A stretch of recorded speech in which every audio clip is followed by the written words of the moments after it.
প্রিয় দর্শক শ্রোতা, যে ব্যক্তি প্রত্যেক ফরজ নামাজের পর এই 7টি জিকির করবে, আল্লাহ তাআলা তার প্রতি সন্তুষ্ট হয়ে যাবেন। বলুন না সুবহানাল্লাহ। যার প্রতি আল্লাহ তাআলা সন্তুষ্ট হয়ে যায়, দুনিয়াতে তার কোনো টেনশন পেরেশানি নেই, আখিরাতে জিন্দেগিতে তার কোনো টেনশন পেরেশানি থাকবে না। বলুন না সুবহানাল্লাহ। প্রিয় দর্শক, তাই ফরজ নামাজের সালাম ফিরানোর পর এই 7টি জিকির পাঠ করব ইনশাআল্লাহ। আল্লাহ তাআলা অবশ্যই আমাদের প্রতি সন্তুষ্ট থাকবেন ইনশাআল্লাহ। প্রিয় দর্শক, জিকির বড় একটি দামি ইবাদত।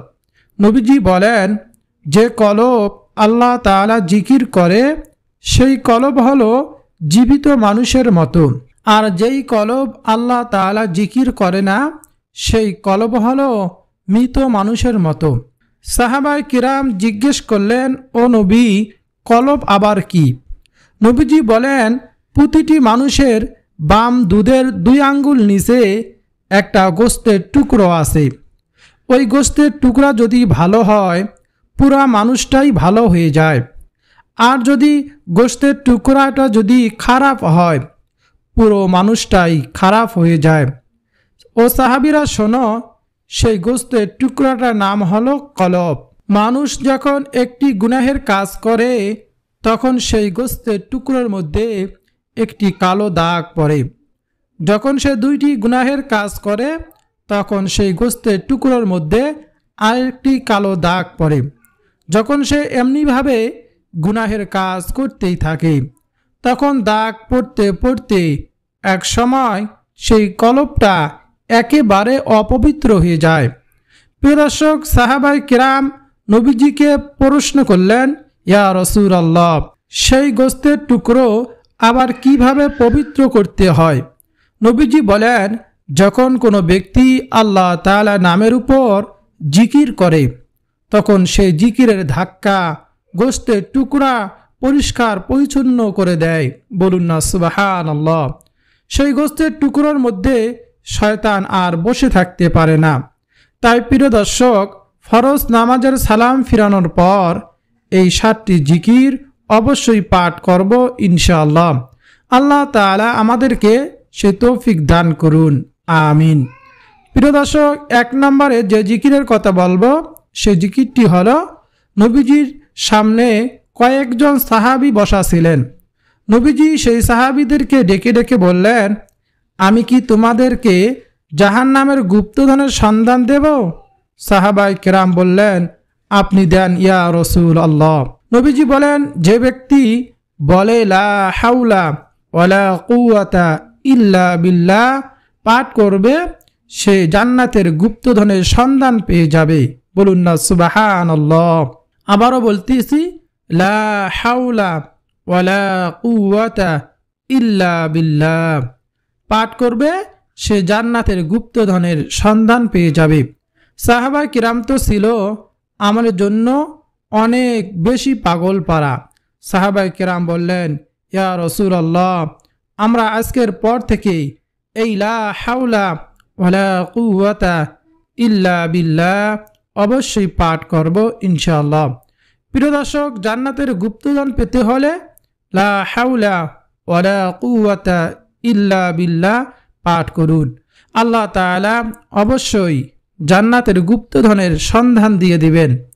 এছাড়াও যদি আপনি কঠিন মহা মুসিবতের মধ্যে পড়ে থাকেন, আপনার সামনে শুধু বিপদ আর বিপদ, এমন অবস্থায় যদি লা হাওলা ওয়ালা কুওয়াতা ইল্লা বিল্লাহ পাঠ করতে পারেন, আল্লাহ তাআলা সেই বিপদ আপদ থেকে আপনাকে অবশ্যই বাঁচিয়ে দিবেন ইনশাআল্লাহ।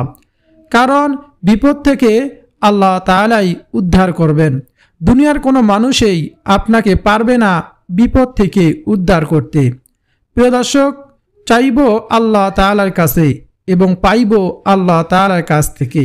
তাই আমরা বিপদ আপদের সম্মুখীন হলে লা হাওলা ওয়ালা কুওয়াতা ইল্লা বিল্লাহ অবশ্যই পাঠ করব। দ্বিতীয় নম্বরে যে জিকিরের কথা বলবো, সে জিকিরটি হলো লা ইলাহা ইল্লাল্লাহ পাঠ করা।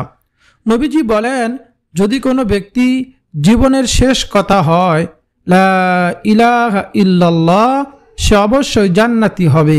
বলুন না সুবহানাল্লাহ, আল্লাহু আকবার। নবী মুসা আলাইহিস সালাতু ওয়াস সালাম একদিন আল্লাহ তাআলাকে বললেন, হে আল্লাহ, আপনি আমাকে এমন একটি বাক্য অথবা কালিমা শিক্ষা দেন না, আমি যেন সেই বাক্য দিয়ে আপনাকে ডাকতে পারি। আল্লাহ তাআলা বলেন, ও নবী মুসা, তুমি বলো লা ইলাহা ইল্লাল্লাহ। নবী মুসা আলাইহিস সালাতু ওয়াস সালাম বললেন, আমি চাইলাম আপনার নিকট দামি একটি বাক্য, আর আপনি আমাকে এমন ছোট একটি বাক্যর কথা বললেন। আল্লাহ তাআলা বলেন, ও নবী মুসা, এই বাক্যটাকে ছোট মনে করিও না। এই বাক্যের ওজন এত বেশি যে সমগ্র সৃষ্টিকুলকে যদি তুমি এক পাল্লায় রেখে এই বাক্যটিকে আর এক পাল্লায় রেখে দিয়ে ওজন দাও, তারপরও এই বাক্যের ওজনের সমতুল্য হবে না। বলুন না সুবহানাল্লাহ। প্রিয় দর্শক, এতটাই দামি একটি বাক্য হলো লা ইলাহা ইল্লাল্লাহ। কোনো ব্যক্তি যদি দুনিয়াতে বসে লা ইলাহা ইল্লাল্লাহ এর আওয়াজ দেয়, এই আওয়াজটুকু প্রবল গতিতে আকাশের দিকে ছুটতে থাকে। আল্লাহ তাআলার আরশের কিনারা একটি নূরের খুঁটি রয়েছে, ওই খুঁটির সাথে গিয়ে জোরে জোরে ধাক্কা লাগে, খুঁটি জোরে জোরে কাঁপতে থাকে। আল্লাহ তাআলা খুঁটিকে জিজ্ঞেস করেন, ও খুঁটি, কেন তুমি কাঁপতেছো? চুপ করো। তখন খুঁটি বলে, আল্লাহ তাআলা, দুনিয়ায় আপনার একজন নগণ্য বান্দা আপনাকে বলেছে আপনি ছাড়া নাকি আর কোনো মাবুদ নেই। আমি এই বাক্যর আওয়াজ শুনেছি, তাই আমি সেই আওয়াজ শোনার পর থেকেই কাঁপতেছি। আল্লাহ তাআলা বলেন, ও খুঁটি, তুমি কাঁপা বন্ধ করো। তখন খুঁটি বলে, আল্লাহ, যদি আপনি তাকে ক্ষমা না করেন, আমি সাথেই সাথেই কাঁপা বন্ধ করে দেব, যদি ক্ষমা করে দেন। আল্লাহ তাআলা বলেন, ও খুঁটি, যাও, আমি তাকে ক্ষমা করে দিলাম। বলুন না সুবহানাল্লাহ। এবার নবীজি বলেন, হাসরের ময়দানে আল্লাহ তাআলা নবীকে ডেকে ডেকে বলবেন, ও আমার বন্ধু হাবিব, আপনি আপনার ওই সমস্ত উম্মতদেরকে লইয়া জান্নাতে প্রবেশ করুন, যে তার জীবন দশায় বলেছে লা ইলাহা ইল্লাল্লাহ এবং এর উপর ঈমান এনেছে। তাই আমরা বেশি বেশি পরিমাণে প্রত্যেক ফরজ নামাজের পর এই জিকিরটি পাঠ করব ইনশাআল্লাহ। প্রিয় দর্শক, তৃতীয় নম্বর যে জিকিরের কথা বলবো, সে জিকিরটি হলো লা ইলাহা ইল্লাল্লাহু লাহুল মুলকু ওয়া লাহুল হামদু ওয়া হুয়া আলা কুল্লি শাইইন কাদির। আবারও বলতেছি, লা ইলাহা ইল্লাল্লাহু লাহুল মুলকু ওয়া লাহুল হামদু ওয়া হুয়া আলা কুল্লি শাইইন কাদির। নবীজি বলেন, যদি কোনো ব্যক্তি কোনো দিন 100 বার বলে লা ইলাহা ইল্লাল্লাহু লাহুল মুলকু ওয়া লাহুল হামদু ওয়া হুয়া আলা কুল্লি শাইইন কাদির, ওদিন আল্লাহ তাআলার আদালতে তার চেয়ে বেশি আমলকারী কেউ হবে না। বলুন না সুবহানাল্লাহ। এবার তো প্রিয় দর্শক, বেশি বেশি পরিমাণে এই বাক্যটা অবশ্যই পাঠ করব। এছাড়াও যদি কোনো ব্যক্তি এ দোয়া পাঠ করতে পারে, আল্লাহ তাআলা তার গুনাহগুলো ক্ষমা করে দেন, যদিও সেই গুনাহের পরিমাণ সমুদ্রের ফেনা সমতুল্য হয়ে থাকে। প্রিয় দর্শক, এই জীবনে প্রতিটি সেকেন্ডে, প্রতিটি মুহূর্তে মুহূর্তে গুনাহের কাজ করেই চলতেছি আমরা। আজ পর্যন্ত আল্লাহ তাআলা রাগ করে পানিকে বন্ধ করে নাই, বাতাস বন্ধ করে নাই, সূর্যের আলো বন্ধ করে নাই। আল্লাহ সুবহানাহু ওয়া তাআলা সব কিছু ঠিক রেখেছেন।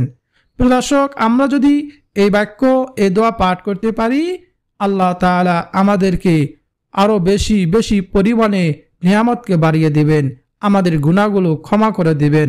কারণ আল্লাহ তাআলার কাছে কোনো জিনিসের কোনো অভাব নেই। বলুন না সুবহানাল্লাহ। প্রিয় দর্শক, চতুর্থ নম্বরে যে জিকিরের কথা বলবো, সে জিকিরটি হলো নবীজি সাল্লাল্লাহু আলাইহি ওয়াসাল্লাম একদিন নামাজ পড়তে যাইতেছেন। সাহাবায়ে কেরাম নবীজির পিছনে নামাজ আদায় করতেছেন। নবীজি নামাজের ইমামতি করতেছেন। নবীজি সাহাবায়ে কেরামদেরকে নিয়ে নামাজ যখন পড়তেছেন, নবীজি রুকুতে গেলেন, রুকু থেকে সোজা হয়ে দাঁড়ালেন। নবীজি বললেন সামিআল্লাহু লিমান হামিদা। সবাই বলল রব্বানা লাকাল হামদ। শুধু একজন সাহাবী একটু বাড়িয়ে বলল যে হামদান কাসীরান তয়্যিবাম মুবারাকান ফি। নবীজি নামাজ শেষ করে সবাইকে উদ্দেশ্য করে বললেন, এই বাড়তি কথাটুকু কে বলেছে? ওই সাহাবী যে বলেছে সে ভয়ে ভয়ে উত্তর দিল, ইয়া রাসূলুল্লাহ, এই বাড়তি কথাগুলো আমি বলেছি, কেন কোনো সমস্যা হবে? নবীজি সাল্লাল্লাহু আলাইহি সাল্লাম বলেন, কোনো সমস্যা হবে না। আমি যা দেখি তোমরা তা দেখো না, আমি যা শুনি তোমরা তা শোনো না। তুমি যখন এই বাড়তি কথাগুলো বলেছ, আমি দেখলাম আকাশের মধ্যে ফেরেশতারা প্রতিযোগিতা করতেছে, কে কার আগে তোমার আমলনামায় নেকি লিখবে। বলুন না সুবহানাল্লাহ। তাই প্রিয় দর্শক, আমরা যখন নামাজ আদায় করব, যখন ইমাম সাহেব অথবা আমরা যদি একা একা নামাজ পড়ি, যদি সামিআল্লাহু লিমান হামিদা অথবা ইমাম সাহেব যদি সামিআল্লাহু লিমান হামিদা বলে, আমরা বলবো রব্বানা লাকাল হামদ, তারপর হামদান কাসীরান তয়্যিবাম মুবারাকান ফি। অবশ্যই আল্লাহ তাআলা আমাদেরকে কবুল করবেন, আমাদেরকে এমন সবের ভাগিদার বানাবেন ইনশাআল্লাহ। প্রিয় দর্শক, আল্লাহ তাআলার কাছে কোনো জিনিসের কোনো অভাব নেই, শুধু আমরা চাইতে জানি না, এজন্য আমরা পাই না। যদি আমরা চাইতে পারতাম, আল্লাহ তাআলা অবশ্যই আমাদেরকে দান করতেন। নবী মুসা আলাইহিস সালাতু ওয়াস সালাম আল্লাহ তাআলাকে বলেন, আল্লাহ, আচ্ছা এই যে ফিরাউন আপনাকে এমন কষ্ট দেয়, এমন দুঃখ দেয়, সে দিনের বেলা সবার সামনে বলে বেড়ায় যে সে খোদা, সেই বড় খোদা, আপনি কি পারেন না তাকে ধ্বংস করে দিতে?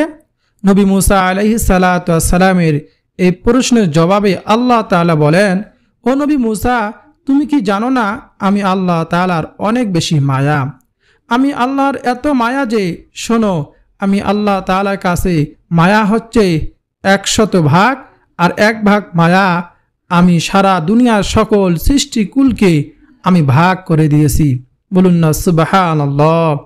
আল্লাহ সুবহানাহু ওয়া তাআলা 99 ভাগ মায়া আপনার কাছে আল্লাহ তাআলার কাছে রেখে দিয়েছেন। বলুন সুবহানাল্লাহ। ও নবী মুসা, শোনো, এই 99 ভাগ মায়া আমি আল্লাহ তাআলার কাছে। তোমরা একটু বালুকণা পরিমাণ মায়া পাওয়ার পরও তোমরা মানুষের প্রতি কত মায়া দেখাও, আর আমি আল্লাহ যদি 99 ভাগ মায়া হয়, তো আমি আল্লাহ তাআলার কেমন মায়া হতে পারে? তাই প্রিয় দর্শক, এই জিকির করার আমরা চেষ্টা করব, আল্লাহ তাআলার কাছে বেশি বেশি গুনাহ থেকে ক্ষমা চাইব। প্রিয় দর্শক, 5 নম্বরে যে জিকিরের কথা বলবো, সেই জিকিরটি হলো বেশি বেশি পরিমাণে বলবেন লা ইলাহা ইল্লা আনতা সুবহানাকা ইন্নী কুনতু মিনাজ জালিমিন। নবী ইউনুস আলাইহিস সালাতু ওয়াস সালামকে সাগরের একটি বিশাল আকৃতির মাছ গিলে ফেলল। নবী ইউনুস আলাইহিস সালাতু ওয়াস সালাম দীর্ঘ 40 দিন পর্যন্ত সেই মাছের পেটের মধ্যে ছিলেন। তখন তিনি সেই মাছের পেটের মধ্যে থাকা তিনি তার জবান দিয়ে বলেছিলেন, লা ইলাহা ইল্লা আনতা সুবহানাকা ইন্নী কুনতু মিনাজ জালিমিন। আল্লাহ তাআলার কাছে এই আমলটি এতটাই পছন্দ হয়েছে যে আল্লাহ তাআলা নবী ইউনুস আলাইহিস সালাতু ওয়াস সালামকে এই আমলের কারণেই মাছের পেট থেকে বের করে দিয়েছেন। বলুন সুবহানাল্লাহ। নবীজি বলেন, ও আমার উম্মতেরা, তোমরা যদি দেখো তোমাদের সামনে এমন বিপদ যে এই বিপদ থেকে বের হওয়ার কোনো রাস্তা তুমি পাইতেছ না, তুমি দোয়া ইউনুস পাঠ করতে থাকো। আল্লাহ তাআলা তোমাকে এই দোয়া ইউনুসের বরকতে দৌলতে তোমাকে সেই কঠিন বিপদ থেকে অবশ্যই বাঁচিয়ে দেবেন ইনশাআল্লাহ। প্রিয় দর্শক, যুগে যুগে এমন বহু মানুষকে আল্লাহ তাআলা বিপদ আপদ থেকে বাঁচিয়েছেন। আমরা সবাই জানি যে নবী আইয়ুব আলাইহিস সালাতু ওয়াস সালামকে আল্লাহ তাআলা এমন বিপদ দিয়েছিলেন, আর সেই বিপদটি হলো একটা পরীক্ষা স্বরূপ হিসাবে দিয়েছিলেন তাকে। দীর্ঘ 18 বছর তার শরীরের মধ্যে গিরায় জর্জরিত করে দিয়েছিলেন। নবী আইয়ুব আলাইহিস সালাতু ওয়াস সালাম এই বিপদের পরও আল্লাহ তাআলাকে তিনি কখনো বলেন নাই, আল্লাহ তাআলা দীর্ঘ 18 বছর পর তার শরীরটাকে এমন সুন্দর করে দিয়েছিলেন, পূর্বের চেয়েও বেশি সুন্দরী, রূপবতী, লবণীয় করে দিয়েছিলেন। বলুন না সুবহানাল্লাহ। প্রিয় দর্শক, মুমিন যখন বিপদে পড়ে তখন সেটা হয় একটি পরীক্ষা, আর বেঈমান যখন বিপদের মধ্যে পড়ে সেটা হয় একটি গজব। তাই বিপদে যখনই আমরা পড়ব বেশি বেশি বলবো লা ইলাহা ইল্লা আনতা সুবহানাকা ইন্নী কুনতু মিনাজ জালিমিন। প্রিয় দর্শক শ্রোতা, সর্বশেষে যে দোয়াটি কথা বলবো সে দোয়াটি হলো, নবীজি সাল্লাল্লাহু আলাইহি সাল্লামের সামনে কয়েকজন সাহাবী বসা ছিলেন। নবীজি বলেন, ও আমার সাহাবীরা, আমি কি তোমাদেরকে এমন একটি আমলের সুসংবাদ দেব না, যে আমল করলে হাসরের ময়দানে তোমাদের আমলের দাম সবচেয়ে বেশি হবে এবং মিজানের পাল্লায় অনেক অনেক বেশি ভারী হবে। সাহাবায়ে কিরাম তো ছিল আমলের জন্য পাগল পারা। সাহাবায়ে কিরাম বললেন, ইয়া রাসূলুল্লাহ, আপনি বলুন কোন সেই আমল? নবীজি বলেন, যদি কোনো ব্যক্তি প্রতিদিন 100 বার বলে সুবহানাল্লাহি ওয়া বিহামদিহি, সুবহানাল্লাহি ওয়া বিহামদিহি, তার আমলের দাম হাসরের মাঠে সবচেয়ে বেশি হবে এবং মিজানের পাল্লায় অনেক অনেক বেশি ভারী হবে। সাহাবায়ে কেরাম আবার প্রশ্ন করলেন, ইয়া রাসূলুল্লাহ, অন্য কারো আমলের দাম এর চেয়ে বেশি হবে না? নবীজি বলেন, হ্যাঁ, ওই ব্যক্তির আমলের দাম এর চেয়ে বেশি হবে যে ব্যক্তি সুবহানাল্লাহি ওয়া বিহামদিহি 100 বার থেকেও বেশি পরিমাণে পাঠ করবে। বলুন না সুবহানাল্লাহ। এছাড়া নবীজি বলেন, যদি কোনো ব্যক্তি 100 বার বলে সুবহানাল্লাহি ওয়া বিহামদিহি, তার গুনাহের পরিমাণ যদি সমুদ্রের ফেনারাশির সমতুল্য হয়, আল্লাহ তাআলা সেই গুনাহগুলোকেই ক্ষমা করে দিবেন। তাই প্রিয় দর্শক, এই আমল করার আমরা অবশ্যই চেষ্টা করব ইনশাআল্লাহ। দেখুন, জীবনে প্রতিটি ক্ষণে ক্ষণে, প্রতিটি সেকেন্ডে সেকেন্ডে গুনাহের কাজ করেই চলতেছি, কিন্তু আল্লাহ তাআলা এখনো পর্যন্ত আমাদেরকে ঠিক রেখেছেন। আল্লাহ তাআলা যদি চাইতেন, ইচ্ছা করতেন, আমাদেরকে ধ্বংস করে দিলেও দিতে পারতেন। পূর্ববর্তী জামানায় বড় বড় পাপীকে আল্লাহ তাআলা ধ্বংস করে দিয়েছেন। প্রিয় দর্শক, তাই আমরা বেশি বেশি পরিমাণে পাঠ করব সুবহানাল্লাহি ওয়া বিহামদিহি, সুবহানাল্লাহি ওয়া বিহামদিহি। এছাড়াও আমরা বেশি বেশি দরুদ শরীফ পাঠ করব। সব থেকে ছোট দরুদ সাল্লাল্লাহু আলাইহি ওয়াসাল্লাম। আল্লাহ তাআলা আমাদের সবাইকে বেশি বেশি ফরজ নামাজের পর এই জিকির ও আমলগুলো করার তৌফিক দান করুন, আমিন। প্রিয় দর্শক শ্রোতা, ভিডিওটি যদি আপনার কাছে ভালো লাগে, আপনার উপকার হয়, অবশ্যই ভিডিওতে লাইক করবেন, কমেন্টে আমিন লিখে আমার দোয়ার সঙ্গে শরীক থাকবেন, আর চ্যানেলটি সাবস্ক্রাইব করে পাশে থাকা বেল বাটনটি অন করে রাখবেন, আর ভিডিওটি শেয়ার করে দিবেন যাতে সকলে এই আমলগুলো শিখতে পারে, আমলগুলো করেই।